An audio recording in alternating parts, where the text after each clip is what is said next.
Je vais vous présenter vos interlocuteurs qui seront pour la durée du webinaire.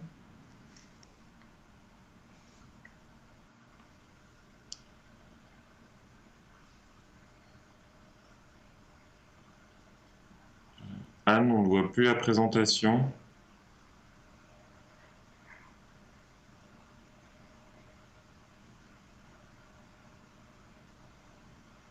Voilà, c'est bon de mon côté.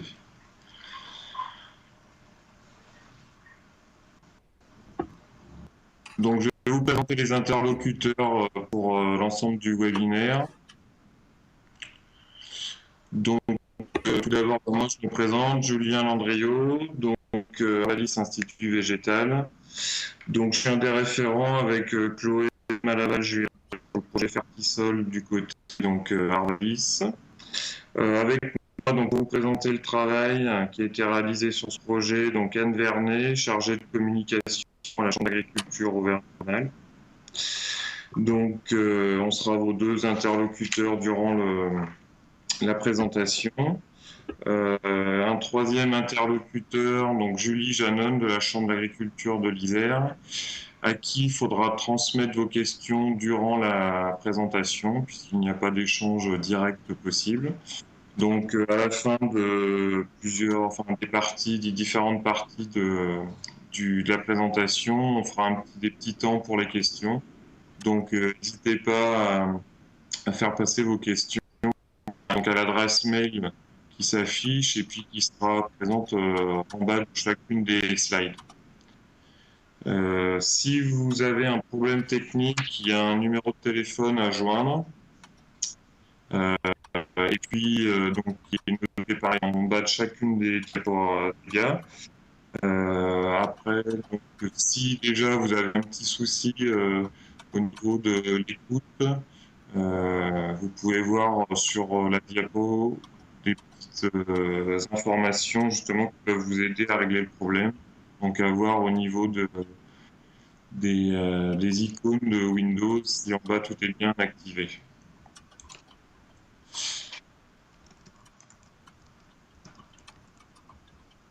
Donc on va démarrer par la présentation du projet. Donc le projet s'inscrit dans un projet ARPIDA, donc Animation régionale des partenariats pour l'innovation et le développement agricole, avec un financement CASDAR. Donc plusieurs partenaires financiers sur ce projet, donc la Chambre d'agriculture régionale et départementale, Arvalis Institut végétal et les établissements d'enseignement supérieur, donc l'ISARA et l'ETAGROSUP. Donc, le projet est né d'une volonté de valoriser la ressource et les compétences sur le thème de la fertilité des sols dans la grande région et avec surtout l'envie de répondre aux problématiques présentes sur le territoire. Donc, tout ça pour répondre à ces problématiques, la réalisation de supports accessibles aux destinataires prioritaires, que sont les agriculteurs et les conseillers agricoles, dans une première part, et puis les enseignants au niveau agricole. Donc, comme on le disait, un projet multipartenaire qui a plusieurs cercles de compétences, on va dire. Donc, un premier cercle, le cercle vert, le cercle le plus proche du projet, donc les partenaires financiers, et puis un second cercle de partenaires qui ont pu être sollicités dans les différentes étapes du projet et qui seront aussi destinataires des parties livrables.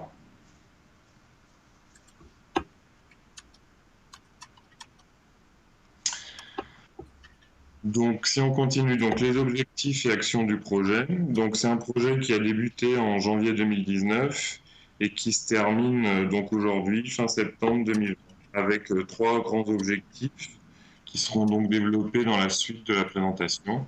Donc, le premier, identifier les problématiques et les besoins autour de la fertilité du sol dans la grande région, inventorier les ressources et les compétences disponibles sur la fertilité des sols dans la région et donc rendre ces ressources et compétences accessibles et utilisables pour les destinataires. Donc, comme je le disais tout à l'heure, les agriculteurs, les conseillers agricoles et les enseignants des établissements agricoles. Donc la première partie, donc identifier les problématiques et les besoins autour de la fertilité du sol dans la grande région Aura. Donc par rapport à ce premier objectif, il y a eu la réalisation dans un premier temps d'un état des lieux de la fertilité à partir des données de la BDAT, donc la base de données des analyses de terre de l'INRAE. Donc à partir des données, notamment sur la période 2010-2014, il y a eu une édition de cartes qui rend compte de la situation en différents éléments, donc la matière organique, le phosphore, le potassium, la CEC, le pH, donc tout ça par canton et par petite région agricole sur la région Aura. Donc il y a également 2 cartes sur les aléas érosifs de printemps et d'automne qui ont été établies à partir des données GIS-SOL INRA. Donc une première vision à l'échelle de la PRA, enfin de la petite région agricole, concernant donc les fertilités chimiques et physiques des sols dans la région. Donc pour ce qui est de la fertilité biologique, qui n'apparaît pas justement dans ces cartes, aujourd'hui il y a peu de ressources et de données disponibles à l'échelle à laquelle on voulait travailler, et donc à des échelles moins précises. Donc seules les données nationales existent, qui là, dans notre cas, ont peu d'intérêt à être extrapolées à notre échelle, compte tenu des dispositifs de prélèvement qui ont servi justement à l'établissement de ces cartes.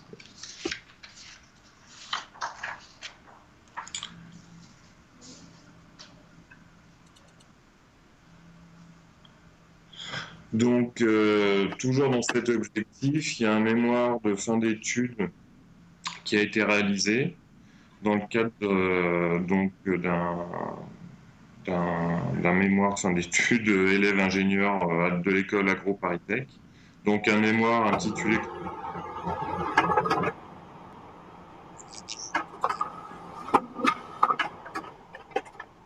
sur la thématique de la fertilité des sols. Le premier travail réalisé dans le cadre de ce mémoire a été la réalisation d'une typologie des systèmes de culture et des problèmes associés. Donc, ce sont 23 systèmes qui ont été identifiés par expertise à l'aide de la bibliographie et à partir des éléments des experts locaux en département. Donc, la typologie qui prend en compte donc, le type de culture, donc le système de production,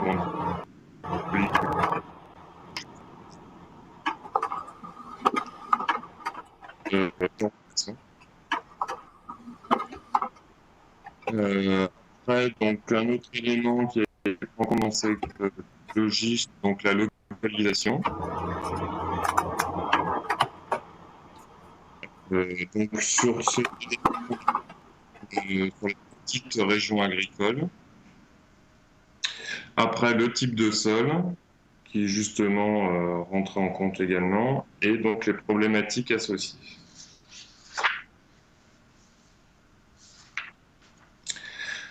Donc, après la réalisation de cette typologie qui a permis donc d'identifier les problèmes par territoire, des entretiens avec différents acteurs du milieu, donc agriculteurs, conseillers de coopératives, négoces, les conseillers des chambres d'agriculture départementales, les laboratoires ont été réalisés.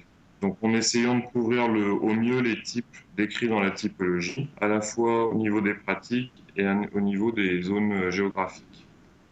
Donc ces entretiens qui avaient pour objectif donc, de confirmer les problèmes identifiés sur les territoires par expertise, mais surtout aussi de pouvoir identifier les besoins qu'avaient les destinataires sur le thème de la fertilité des sols.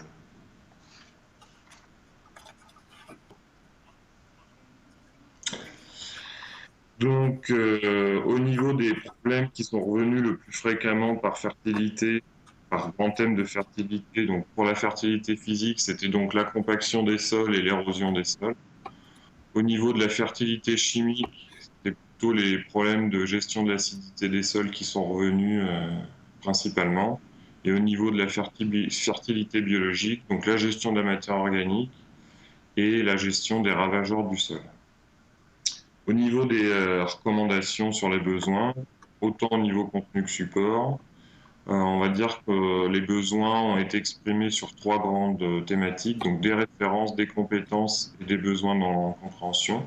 Donc au niveau des références, les besoins se focalisent surtout sur donc la vie du sol, la fertilisation organique, les techniques simplifiées de travail du sol et les couverts.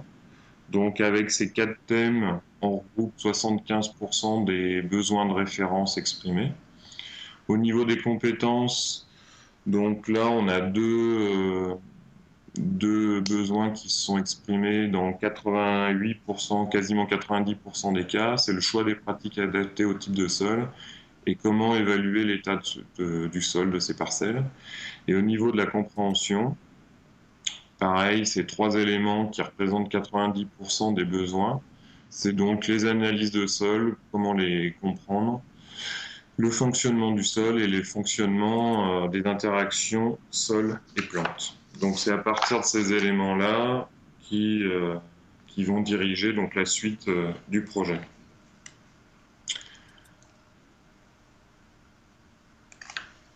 Donc le deuxième objectif, inventorier les ressources et les compétences disponibles sur le territoire.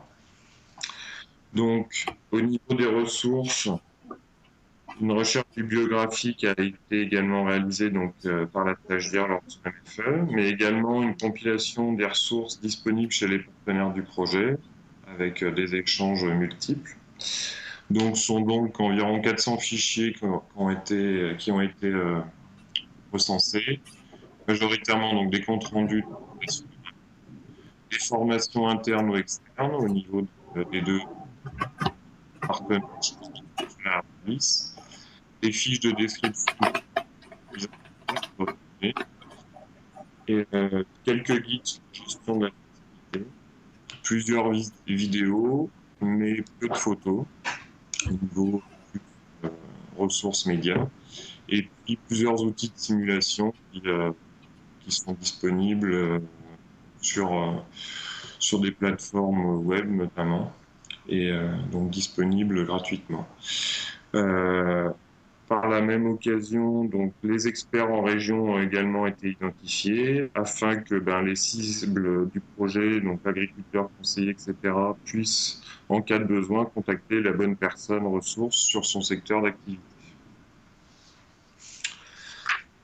Donc voilà ce qu'on peut dire sur les deux premiers grands objectifs du projet. Donc je ne sais pas si Julie, tu as reçu des questions par rapport à ces deux premiers éléments présentés. Non, pour l'instant, aucune question reçue. D'accord. Donc on va pouvoir continuer sur le deuxième, sur le troisième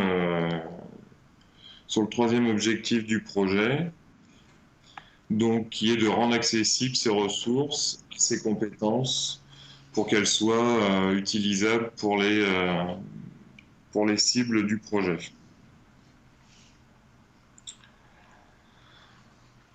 Donc le premier questionnement qu'on a eu, ça a été justement quelle modalité pour rendre accessible cette ressource. Donc sur trois grands questionnements, donc quelles actions, quelles cibles et quelle diffusion.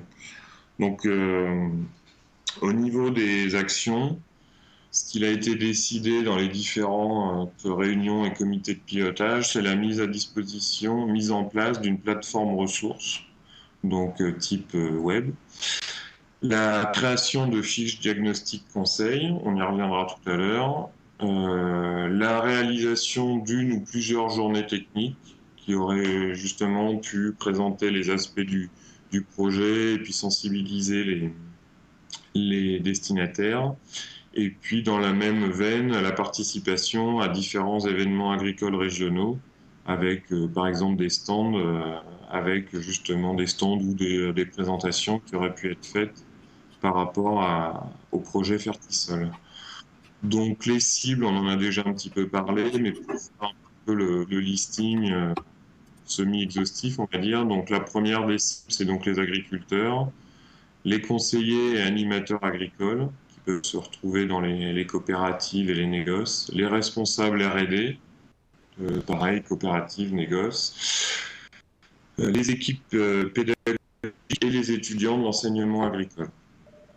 Donc tout ça avec quelle diffusion, la plateforme la plus adaptée qui nous a paru, c'est la plateforme web. Je suis en webinaire, j'espère qu'on m'entend pas, c'est tout. Normalement non, j'ai coupé le son. Mais bon, je veux pas que ça... Donc... Ouais, je dois surveiller un peu vraiment que tout se passe bien, mais c'est bizarre. J'ai l'impression que ça déconne, mais bon. Non, mais pas de souci. Voilà, il y a la... Attends, excuse-moi, juste une seconde. Excuse-moi, je te reprends tout de suite. Oui, Anne? Il y a un petit problème technique, donc on va attendre qu'il soit réglé.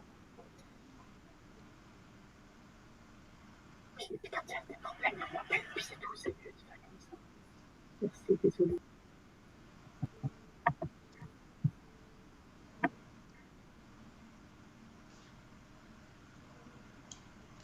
Donc ça a l'air d'être OK.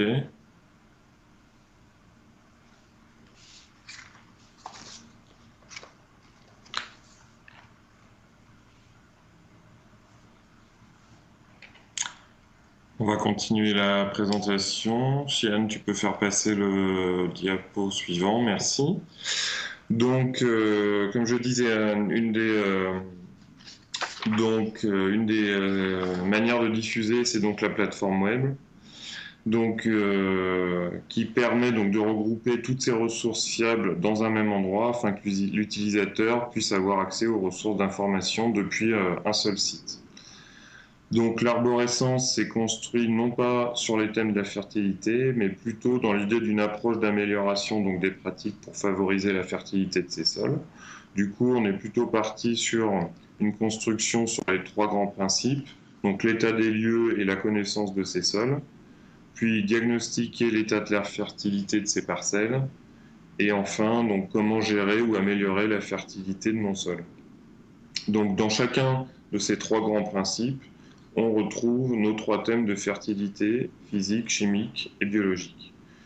Donc cette navigation a plutôt, donc sur le site, via ces actions, plutôt que les thèmes de la fertilité, du fait aussi que les ressources, les volumes d'informations disponibles étaient hétérogènes selon les différentes thématiques de fertilité, et puis qu'on avait des sujets transversaux au niveau des fertilités.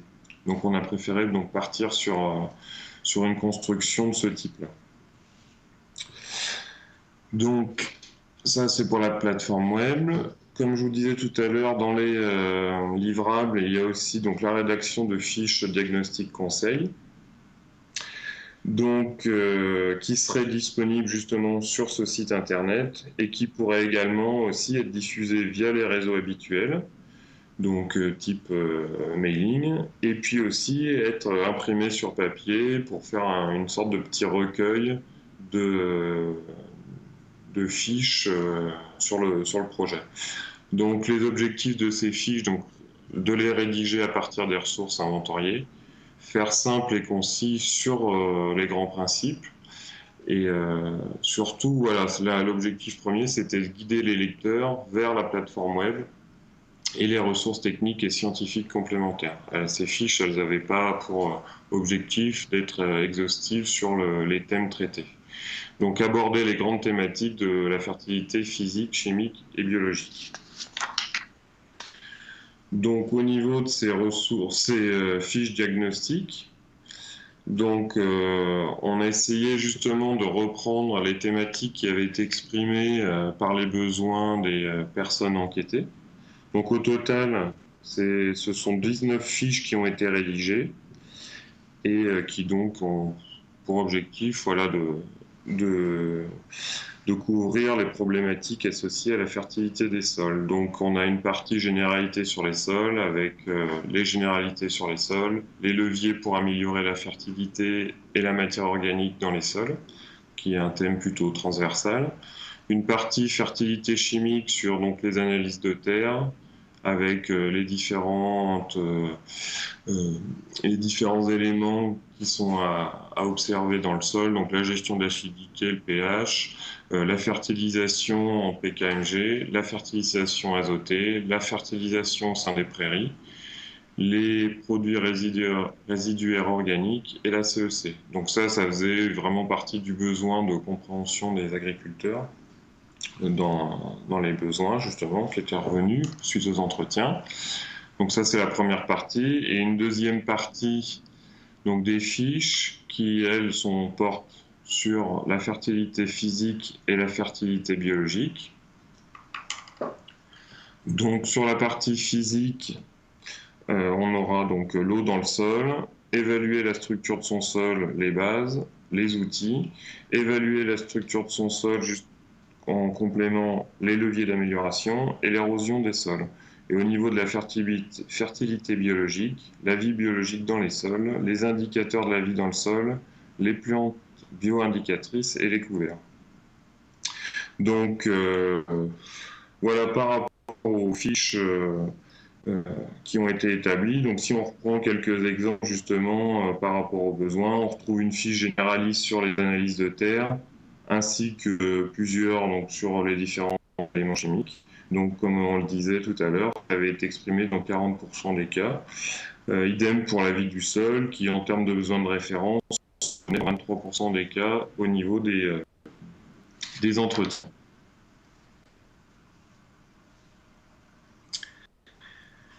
Donc au niveau, si on revient, donc on a pu établir justement nos modalités d'accès à leurs sources avec nos actions, nos cibles et nos diffusions. Donc la suite, ça a été justement d'élaborer un plan de communication et diffusion de ces livrables établis. Donc c'est ce que nous allons voir dans la suite avec Anne. En attendant, on peut peut-être faire un petit point justement sur cette partie ressources et compétences accessibles et utilisables. S'il y a des questions, Julie. Non, je suis en train de rafraîchir ma page, mais visiblement, j'ai pas eu d'autres questions. D'accord. Non, je confirme. Ok. Donc du coup, je vais laisser la main à Anne Vernet, donc de la Chambre régionale d'agriculture, qui va nous présenter plus la partie site web sur laquelle elle a travaillé.